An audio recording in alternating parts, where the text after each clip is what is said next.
Hey, beautiful people. It's your girl Rocqi from Life is Rocqi, your revolutionary hippie. Please subscribe to my YouTube channel and help me get monetized. So today on my Becoming a Feminine Woman series, I was watching the Roommates podcast with my life partner, and I think the episode was 3 Reasons Why Men Want Young Women. And sorry to just do a spoiler, but those 3 reasons were because young women are fit, they're feminine, and they're flexible. And Hafiz was saying, like, as we get older, we become less of those things unless we make an effort into practicing it. And he said it in this way. He said, and I can put the link in the description box below as well. But he said, like, I mean, just logistically, usually women are the most fit when they're young, because as we get older, our metabolism slows down, that kind of thing. And I definitely related to that because I entered college at 105 and I gained the freshman 15, but then it went to all the right areas. So I wasn't complaining, and I damn sure wasn't working out. I was skin and bone before. I was like, I ain't losing this. Shit, you know how long I've waited to get it? I ain't going to the gym. So therefore, I didn't develop an exercise routine, but I look good. Like, I knew without a doubt I look good. And I started embracing my natural hair. Yes. College was I was looking good. Okay. So then, yes, I'm getting older now. Now, I've been consistently gaining weight, but it hasn't been as much as the freshman 15. So I know I haven't weighed myself after the quarantine. So we'll see. But like, it'll be like every couple of years, 5 pounds. So I've been consistently gaining weight, but it's always been going to my thighs and my butt. So I ain't complaining. He ain't complaining. Okay then. But then he was like telling me, like, you know, it's going like start going in areas. Your metabolism's slowing down. You're getting older. Like, you need to start working out. And first, I hate the gym. It's musty. Like, if there's an outdoor gym, which is actually down the street from us, I'm considering checking out. I feel better with that. I just don't want to be, like, I don't want to be in a building, like, working out. No, I need open spaces. But anyways, I'm like a gazelle.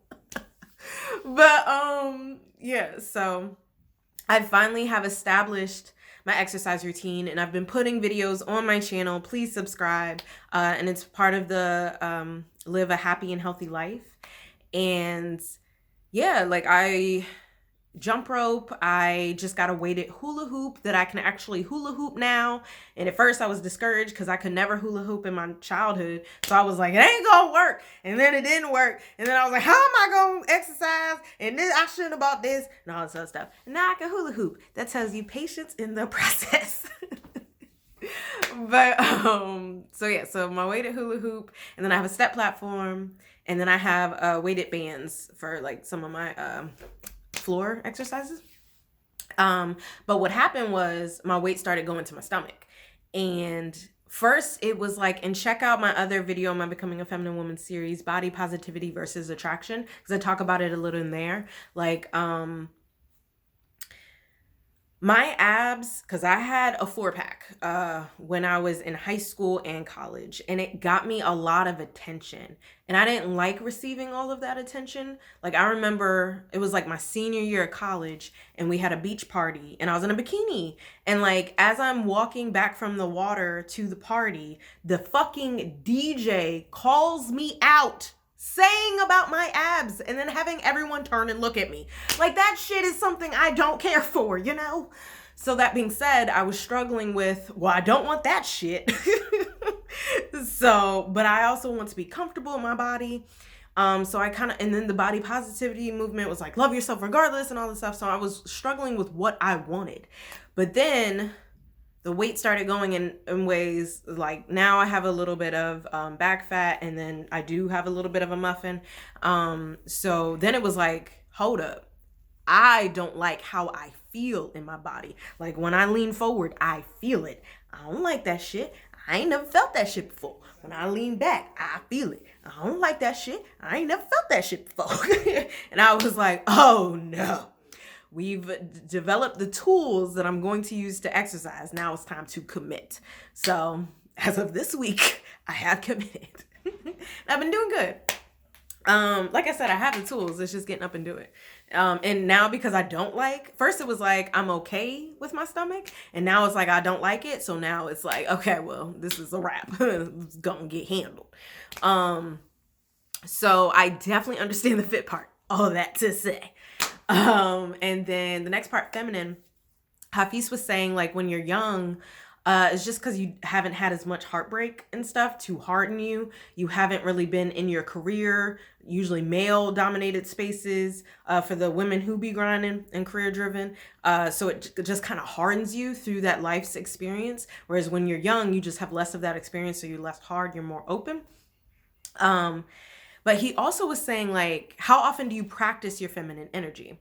And I'm going to make another video about this, about the 8 ways I practice my feminine energy.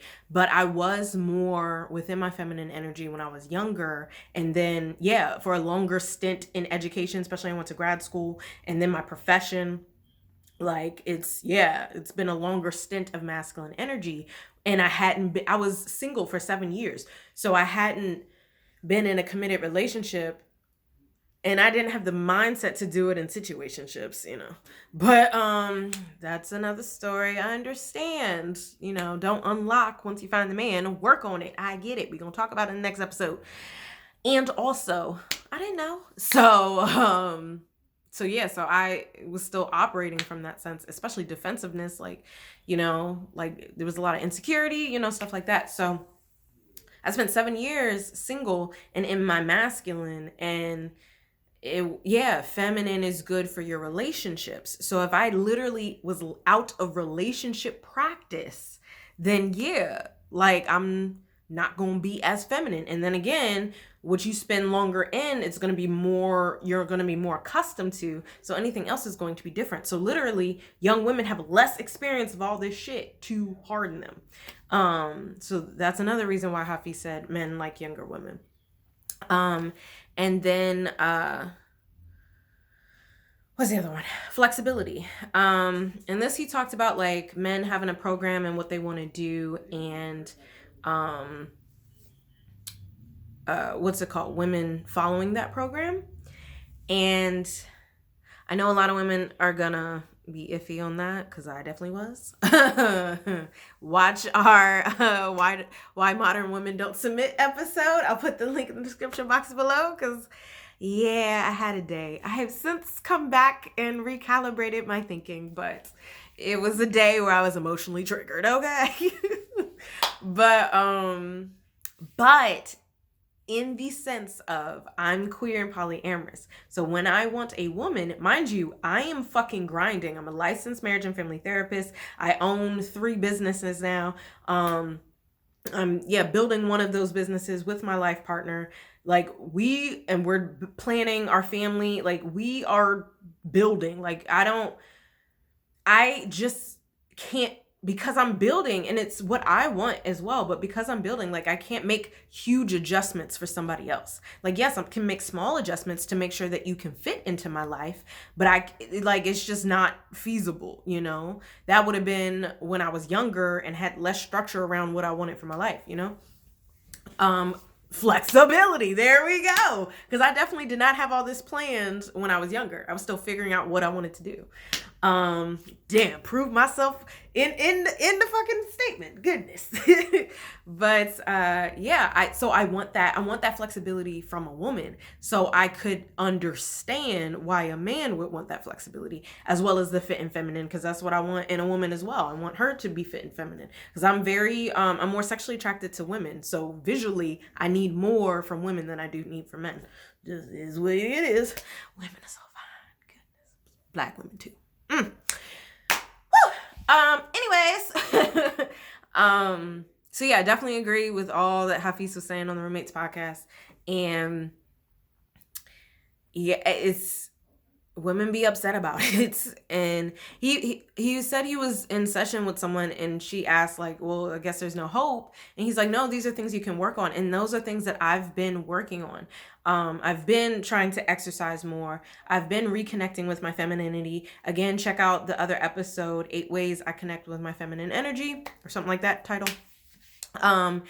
And then I am working on the flexibility. Not gonna lie, it's hard, y'all. It's hard. Because I haven't been practicing it. And it's also like the other day he was like, you chose me. You chose me as a man. You chose me in my masculine energy. You chose me as a leader that I am, that you know I am. So why are you doubting that choice? Why are you not trusting yourself? And I was like, fuck. You right.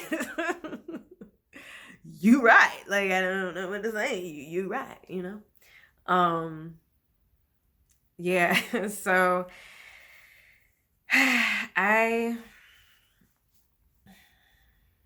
it's a process for me to like take down the wall, honestly. And it's happening. I can see it. He can see it. Because I'm trying to take it down. But I notice when the resistance comes up. And he says, you know, we were taught to prioritize independence and hold it up on a pedestal that it's very hard to take down, because all of our life we've been taught that, you know. First, Disney raised us with the Fantasy Man. Check out that episode. And then all of culture, whether that was music or movies or just family and women talking, especially single motherhood being glamorized. Check out that episode. Like it's that's what we were taught, you know? And so it's hard to take that down. It's hard. But I see it coming. And especially as we're preparing for to grow our family, like I've always wanted to be a mother. Whether or not, I did not think about being a good partner or a good wife. I just didn't think about those things. I don't think I was taught to think about those things. But I did want to be a good mother. So I've consistently been doing things to learn more about child development and how I want to be as a mother, healthy parenting, that kind of thing. So I've definitely been developing that over time. And just my life's experience has definitely added to that. So as I'm thinking about that, like I see my energies shifting, because like I'm 29. So I've been fucking hustling with my education and my career for a minute now, you know, for a solid decade. Jesus. Sorry, yeah. Woo. Is that 2 decades? Nah, that's one. 18, 28. Yeah, it's a decade. But yeah, I feel the shift. I feel like I'm tired of that drive and to have to keep going and focusing on that. Like finances stress me out. This whole financial instability stuff. Like I'm like, this is way too much stress. Like that's why we're trying to work on a passive and residual income. I just started coaching. Check out Manifest Reality's happiness coaching. And I'm going to turn that into courses. So that way I can just passive and residual income while I have the children. So that way I can focus. But yeah, I feel the shift. Like I want to make our house a home. I want to teach our children and be there for our children. Like I feel the switch in me. And that's even hard to grapple with, because I had been striving for the other for so long. I never imagined it feeling like this, and that I would want it. I would want to be at home with our children. Now, I do tell them I'm going to get restless. Because I have, yes, one of my legacy impacts is my children and my family, but I also have a larger legacy to Black America. And I know after a while, it'll feel like I'm not doing anything for them, even though I know my children are going to be one of the ways I can positively impact Black America. But it feels like I'm not doing enough. So I told them like, I'm going to get restless and I'm going to need to go back out there. But we talked about me being home for the first 4 years of life, at least for our first. But I'm trying to set up my life so I can continuously do that. So the next decade is gonna be about babies. but yeah, after that, I'm like, all right, I want to get back to doing what I was doing. Like, I like the work that I do, you know? So yeah. And then let's see.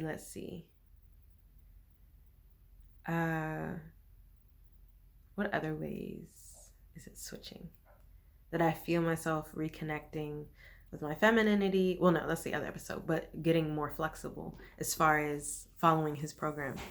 The Who's the Better Leader episode, that I definitely had to swallow my pride and be like, damn, he the better leader. And just in that's like, okay, so if he's the better leader, and by far, why aren't you just following his leadership? Obviously, you chose him. You see all the evidence right now. What the fuck? So, that realization just happened last week. So, like, it's coming. I'm doing the work. It's coming. I'm open. I'm reflecting. I'm trying to grow. I'm trying to change my mindset. He sees me trying, and it's coming. But I definitely understand that there's hope for older women if they strive to grow in these areas: fitness, feminine, and flexibility. But I also see men choosing younger women because of it. So I understand what Hafiz on the Roommates podcast was saying. I agree. I agree for me personally. I agree for what I see in reality. I agree.